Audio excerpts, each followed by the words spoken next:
What if love isn't random? Have you ever sat alone, perhaps in the soft hush of a morning, with a cup of coffee cooling in your hands, and wondered why him, why her, why did I marry this person, out of all the people in the world?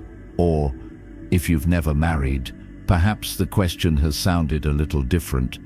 Why have I walked alone all these years? Why has love always felt just out of reach? Was it bad luck, poor timing, or something deeper?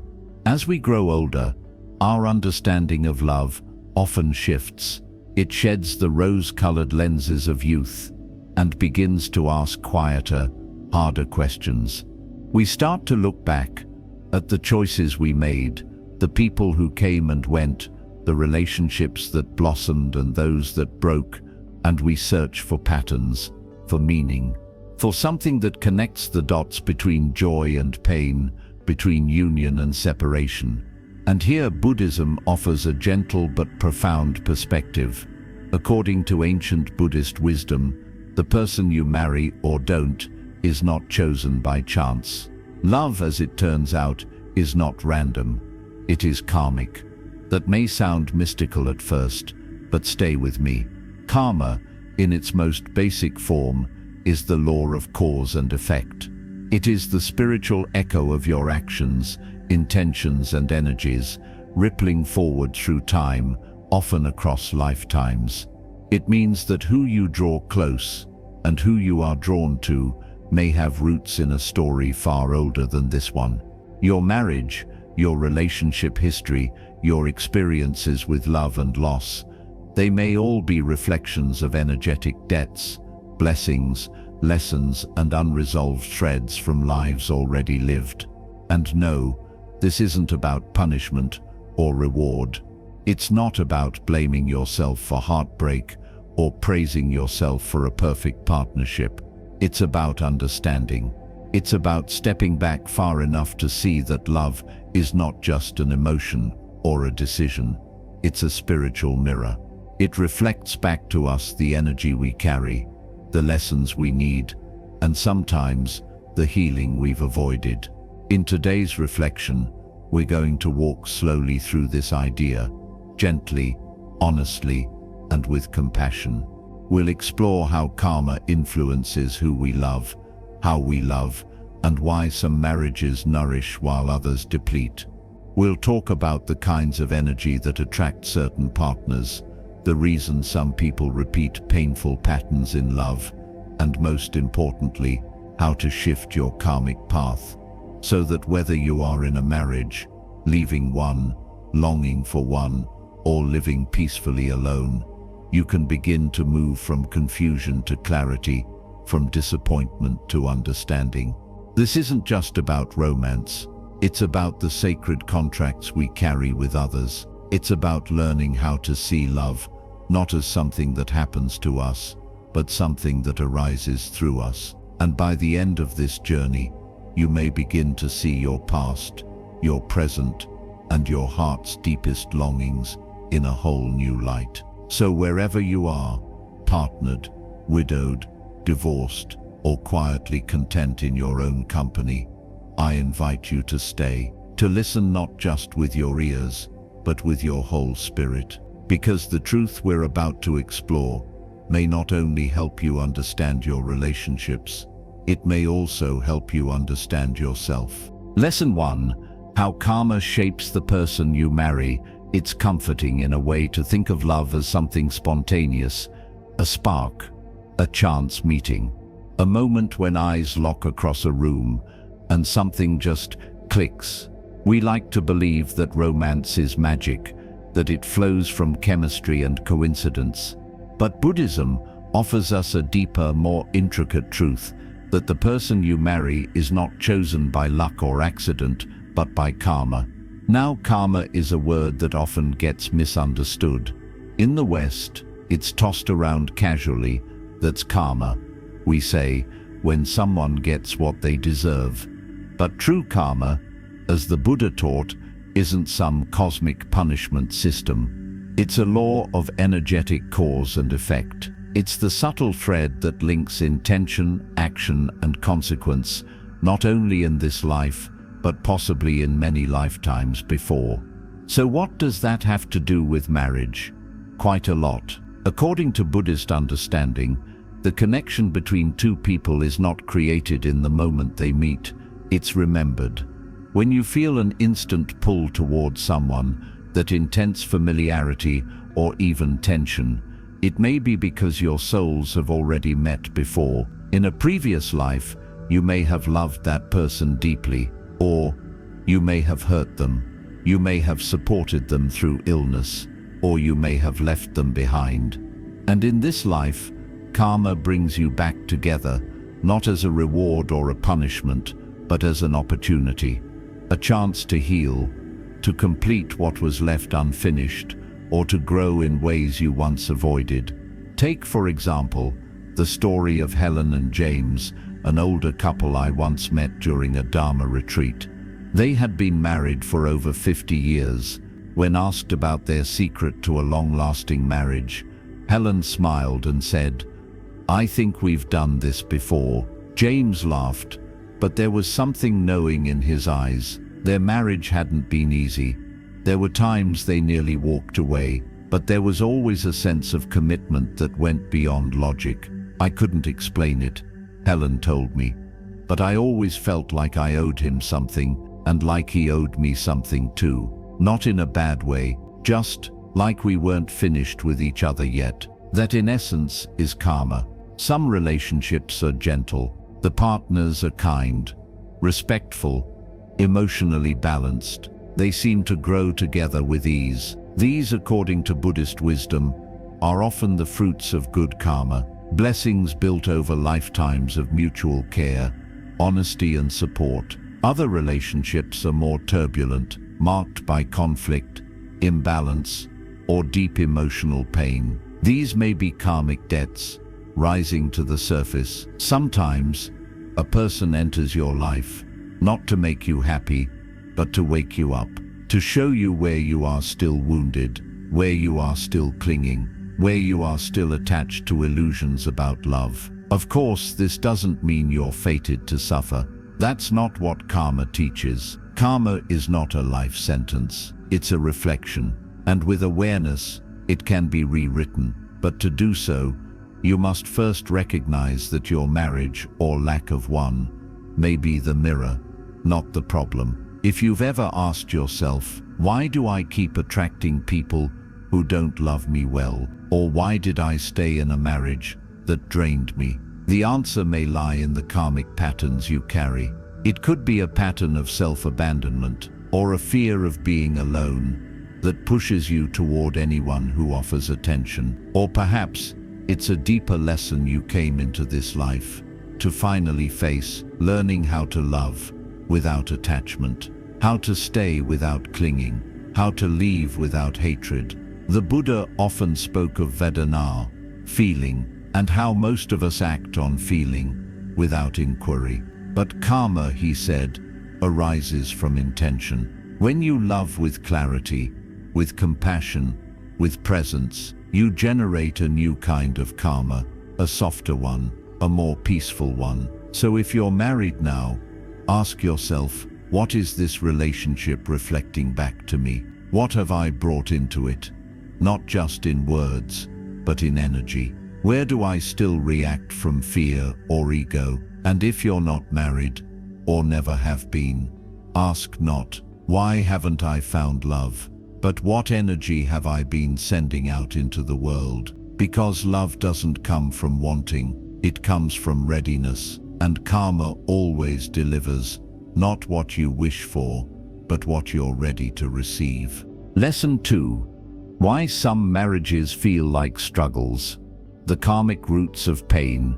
For those who have weathered the storms of marriage, not just one argument or a rough season, but years of disconnection, resentment, or quiet suffering, there may come a time when you sit in stillness and ask, why did it turn out this way? You may look back at the early years and remember the laughter, the promise, the hope. You may recall how deeply you once believed this person would bring you peace. And yet here you are, perhaps still married, perhaps long separated, holding a heart that feels bruised by the very bond that was meant to bring love. So why do some marriages, even those that began with genuine affection, turn into battlegrounds or prisons of silence? From the lens of Buddhist wisdom, the answer is not blame, it is karma. You see, when people hear the word karma, they often imagine punishment, as if some cosmic force is out to get them. But karma isn't vengeance, it's vibration. It's the echo of past energy returning to be acknowledged, healed, and transformed. And nowhere is karma more intensely activated than in our closest relationships. The person you marry doesn't just bring flowers or faults, they bring their past. And so do you. You bring your unmet needs, your wounds from childhood, your expectations, spoken and unspoken. You bring the version of love you witnessed growing up, the defenses you've built, the stories you've told yourself about what love should feel like. And sometimes you bring karmic debts, promises broken in a past life, betrayals unhealed, bonds unfinished, that rise again through this person you've chosen now. In Buddhist teachings, it is said that a strong karmic bond will always find its way back into your life, not for romance, but for resolution. So let's pause and consider, what if your difficult marriage isn't just a series of bad decisions or personality mismatches? What if it's a sacred contract for growth? I once met an elderly woman named Judith at a temple in Oregon. She had been married for over 40 years to a man who was, by her own words, hard to love. He was cold, withdrawn, prone to anger, and rarely expressed affection. For decades, she felt unseen and unappreciated, but she stayed. Not out of weakness, she said, but out of something deeper, a knowing that she was learning patience, compassion, and resilience in a way no book or retreat could ever teach her. She told me, "I used to think he was the reason I was unhappy. Now I see he was the mirror showing me where I hadn't yet learned to love myself." Her words struck something ancient in me, because in truth, the people who trigger us most are often the ones carrying the lesson our soul most needs. If your marriage feels heavy, if you're constantly drained, hurt, or feeling small, Buddhism invites you not to run from the pain, but to inquire into it. What is this suffering revealing? What karmic pattern is being reactivated? What am I still holding on to? Control, fear, pride, that is keeping me stuck. Now, to be clear, this is not a call to spiritualize abuse. If your relationship is emotionally or physically harmful, the karmic lesson may be to leave, to learn boundaries, to reclaim your dignity, to finally break the cycle of tolerating what your soul cannot accept. Sometimes, the karma is not to endure suffering, but to end it with clarity, not hatred. But for many others, the lesson is more nuanced. It may be to stop blaming and start healing, to stop projecting and start reflecting, to move from "you're hurting me" to what inside me is still tender, still unresolved. Because here's the hard truth: we often attract the partner who exposes our pain, not to punish us, but to invite us to heal it. And when two people come together with unhealed wounds, the relationship can become a battlefield. One feels unloved, the other feels unappreciated. One withdraws, the other chases. Words become weapons, silence becomes distance. And yet beneath all of it, the soul is whispering, "There's something here you're meant to see." So what do? First, we stop running. We become still. We breathe, and we ask, "What am I learning?" If you're still married and struggling, the lesson may be about presence, forgiveness, or deepening your own self-love. If you've separated, the lesson may be about closure, compassion, or rewriting your beliefs about love. If you've never felt truly seen in a relationship, Perhaps the lesson is this: you must first see yourself. As the Buddha taught, pain is inevitable, suffering is optional. The moment you begin to transform your understanding, the karma begins to shift. Your relationship, no matter how painful, is not a punishment. It is a path, and every path, if walked with awareness, leads back to the heart.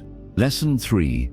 Cultivating blessings to attract the partner you're meant for in a world that often tells us to find the right person. Buddhism gently asks a more powerful question: are you becoming the right person? Because in Buddhist philosophy, love is not something we stumble into. It's something we prepare for. A meaningful relationship doesn't simply appear because we hope for it or believe we deserve it. It arises when we've cultivated the inner conditions that make love possible, sustainable, and sacred. At the heart of this view lies the concept of Kyorit Bao, blessings or merit. These blessings aren't simply good luck or random fortune. They are the subtle spiritual fruits of your thoughts, your actions, and your intentions, accumulated over time. And when it comes to marriage, blessings matter more than charm, looks, or even compatibility. Because as Master Onyu once said, you cannot enter a marriage that is greater than your own blessings. That's a profound teaching, and a humbling one. Think of your blessings as the spiritual wealth you carry. If you are kind, truthful, generous, and respectful in how you live,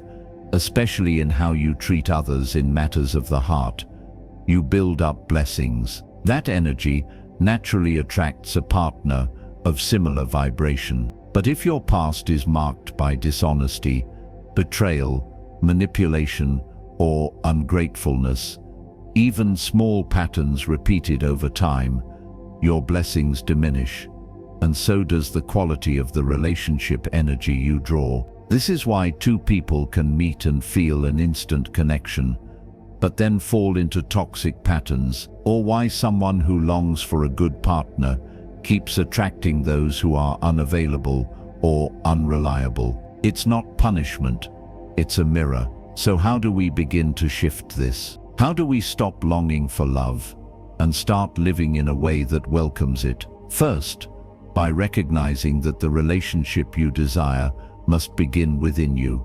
Do you want a partner who is emotionally mature, patient, and honest? Then begin by asking, am I those things? Not perfectly, of course, but sincerely. Do I listen with care? Do I communicate without manipulation? Do I forgive? Or do I cling to grievances? These are not easy questions, but they are necessary if you want to move beyond surface love into soul-deep connection. Second, reflect on your past. Not with guilt, but with gentleness. Many of us carry emotional residue from former relationships, betrayal, abandonment, regret, and often we push that pain into the corners of our hearts and pretend it no longer affects us. But energy doesn't just disappear. If you haven't truly forgiven an ex or yourself, that hurt still lives in your field. It influences how you see people, how much you trust, and whether you open or close your heart when someone gets close. I once knew a man named Charles who had been divorced for over 20 years. His marriage had ended badly, and he carried deep bitterness toward his ex-wife. She ruined me, he said, more than once, and yet he was still seeking love, still dating, still hoping, but love never stayed. Eventually, in a moment of quiet vulnerability, he asked, "Why does everyone leave?" The answer, when it finally came, was not easy to hear. Because you've never stopped holding on to the one who already left. Charles began to do the work, not to reconcile with his ex, but to release her from the role of villain in his life story. He meditated. He wrote letters he never sent. He apologized inwardly for the ways he had contributed to the collapse of that relationship, and slowly, something in him softened. Less than a year later, he met someone, not flashy, not dramatic, but real, gentle, Good. And this time, he was ready, because he had shifted his karma by cultivating new blessings. Finally, we must learn to align our life with love, not just our desire. If you want a kind, compassionate partner, fill your life with kind, compassionate energy. Help others. Speak with honesty. Release gossip and bitterness. Keep your heart open, even when you've been hurt. And trust that love, when approached with dignity, will reflect back the version of you that you've worked to become. In the end, your partner is not a prize to be won. They are a mirror, and that mirror becomes clearer, more loving, more luminous, the moment your inner world becomes a place where love can breathe. As the Buddha taught, just as a candle cannot burn without fire, men cannot live without a spiritual life. In the same way, love cannot thrive without inner preparation. So don't just look for love. Live in a way that love can find you and feel safe to stay. Lesson 4. Breaking the cycle. Letting go of past karmic baggage in love. There's a moment in many people's lives, often later in the quiet stretch of aging, when they pause, look back at the relationships that came and went, and begin to notice a pattern. The faces may have changed, the seasons of life may have passed, but the emotional script feels oddly familiar. The same kind of hurt, the same disappointment, the same feeling of being unseen or unloved. And so the question begins to form, is it them, or is it something I'm carrying with me? In Buddhist thought, this is not an accusation, it's an invitation. Because what you carry, you create. And nowhere is that more evident than in love. Karma, as we've explored, isn't just about grand events or major decisions. It's about the subtle imprints left behind by our choices, our fears, our unresolved emotions. And in relationships, we often carry karmic residue, what we might call emotional or energetic baggage, that weighs down the heart before love even has a chance to begin. Sometimes it's the memory of a betrayal we never healed from. Sometimes it's the belief, rooted in childhood, that we're unworthy of love unless we earn it. Other times, it's anger, sharp, buried deep, often denied, that keeps us guarded and reactive with the people closest to us. And yet we keep seeking connection, wondering why it never feels whole. Here's the truth. Until you clean the window, the light of love cannot shine through clearly. Letting go of karmic baggage isn't about pretending the past didn't happen. It's not about forgetting pain or bypassing grief. It's about facing it fully, honestly, and then choosing to stop dragging it forward into the next chapter of your life. I once met a woman named Teresa in a meditation circle in Northern California. She was 68, elegant in spirit, and deeply thoughtful. She'd been single for nearly 2 decades after a painful divorce that had left her emotionally shattered. Over time, she had built a life of solitude and reflection, but she confessed that her heart still ached for partnership. And yet, every time someone showed interest, she would find a reason to pull away. "They remind me of my ex," she'd say, or "it's not the right time." When we talked more deeply, it became clear Teresa wasn't afraid of being alone. She was afraid of being hurt again, and so, unconsciously, she was reliving the wound over and over by never letting anyone close enough to touch it. It took months of inner work, forgiveness meditations, and tender conversations for her to finally say one day, "I think I've been keeping love out because I still see it through the eyes of pain." That moment was a release, and within a year, she met someone, not to complete her, but to walk beside her. Someone she could finally let in, not because he was perfect, but because she was no longer haunted by her past. That is karmic liberation. So how do we begin? Start by identifying the patterns. What do your past relationships have in common? Is there a recurring theme: betrayal, abandonment, control, silence? These are not just accidents. They are mirrors. They are the karmic loops waiting to be broken. Next, bring mindfulness to your emotional triggers. When someone says something that hurts you deeply, pause. Ask yourself, is this wound from today or from long ago? Often what we think is about the present is actually the past, unhealed and echoing.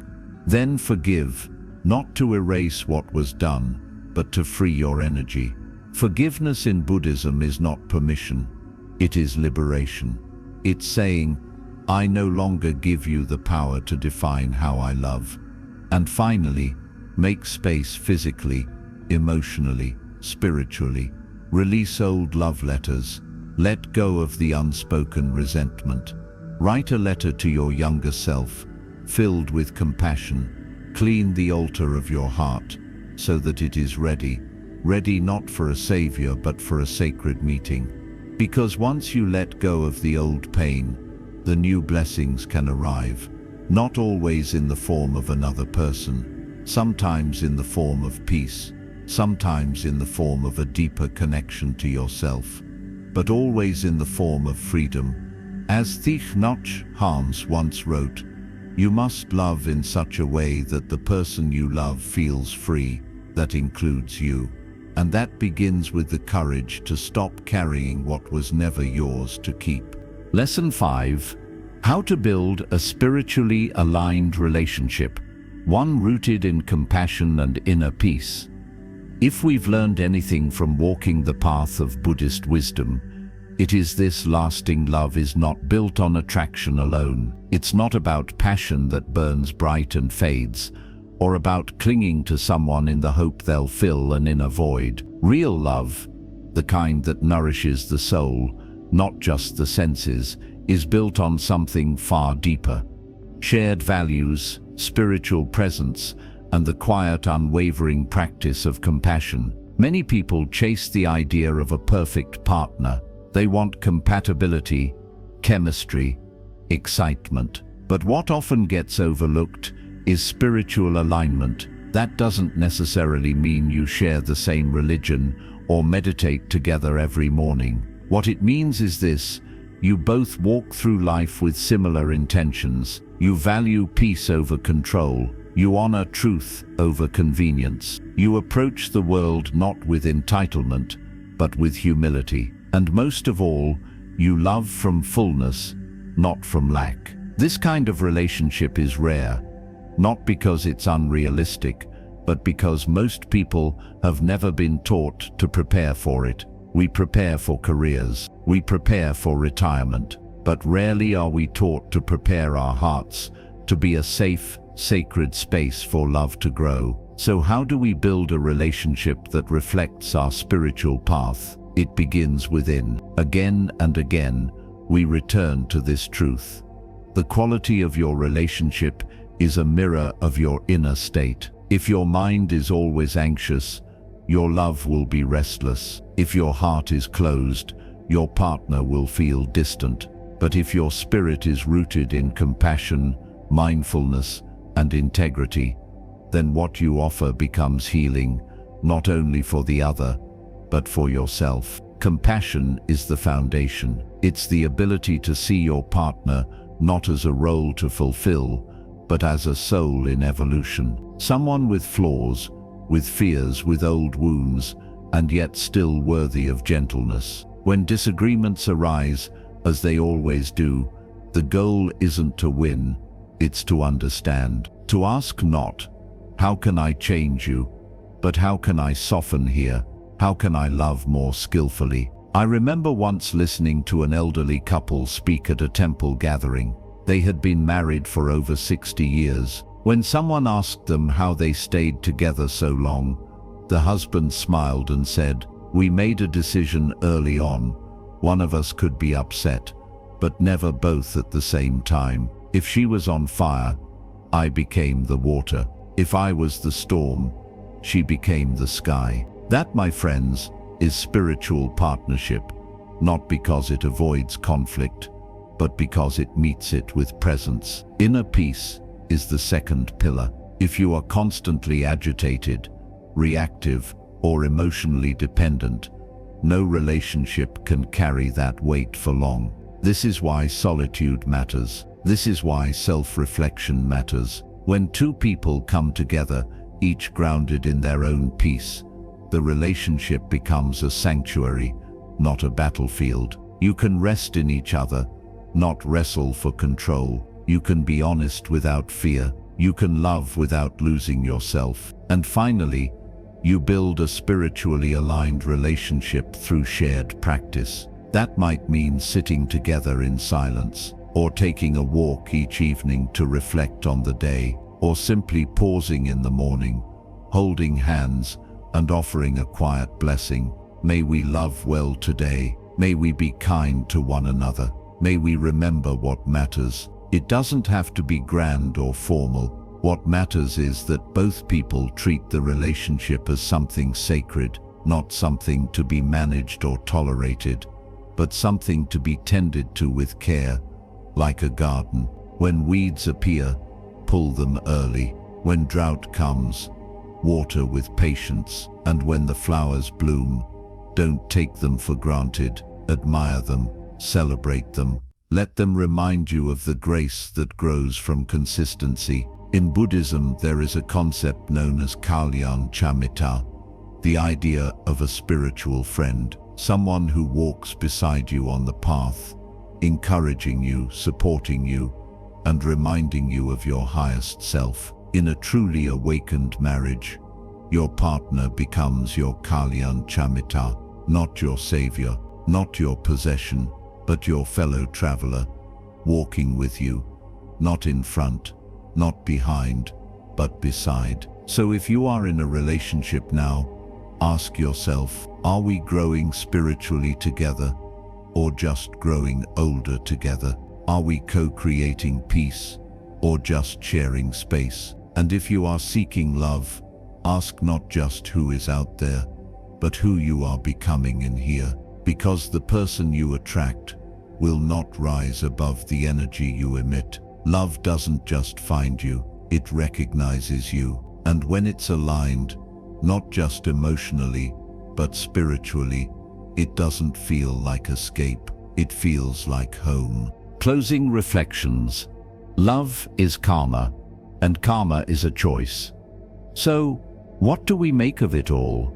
The joys and sorrows of love, the tenderness, the heartbreak, the years spent beside someone who either lifted us or let us down, the seasons of loneliness, the quiet ache of longing, the unexpected peace of solitude, all of it woven together like threads in a karmic tapestry, forming the unique love story of your life. What we've explored today is not meant to explain away every pain or prescribe a formula for perfect marriage. Buddhism doesn't offer guarantees, it offers perspective. And what it gently reminds us is this: you do not love at random. You love according to your energy, your karma, your readiness. The people who come into your life, especially those who stir your soul, arrive not by chance, but by connection.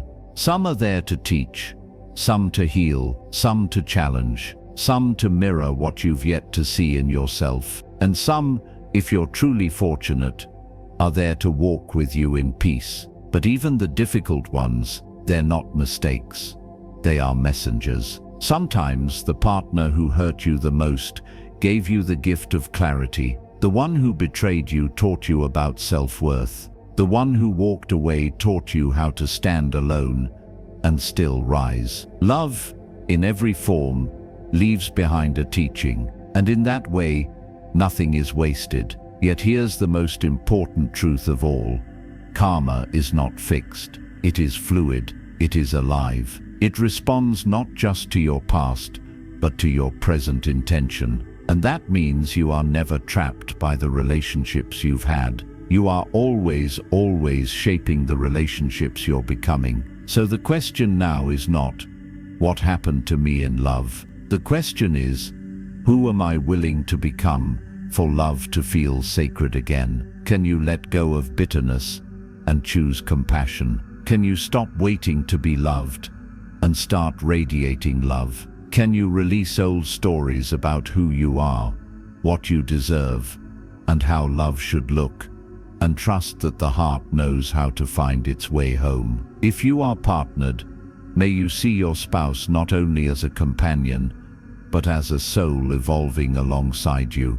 Treat your marriage not as a contract, but as a practice. Let each day be an offering of attention, of patience, of grace. If you are single, may you release the idea that something is missing. You are whole now. Love is not something you chase, it's something you become. And the more aligned you are with peace, the more love will arrive. Not always in romantic form, but always in meaningful form. And if you carry wounds from love, may you meet them not with shame, but with reverence. Those scars are sacred. They show you dared to open, that you risked something real, and that makes you not broken, but brave. So as we close this reflection, I leave you with this: love is karma, but karma is choice. Every time you forgive, you rewrite it. Every time you act with compassion, you upgrade it. Every time you honor your heart, you become a vessel for something deeper than romance, something timeless, something true. If today's message touched your heart, I invite you to take a moment and reflect. What has love taught you? What has karma shown you? And how will you choose to love from this moment forward? Your story isn't finished. This chapter, perhaps your most powerful one, has just begun. And if you'd like to walk this path of inner wisdom with us, you are always welcome here. Please subscribe for more reflections rooted in Buddhist insight, human honesty, and the quiet strength of a soul that never stops growing. Because love, after all, isn't just a feeling, it's the karma we choose to live.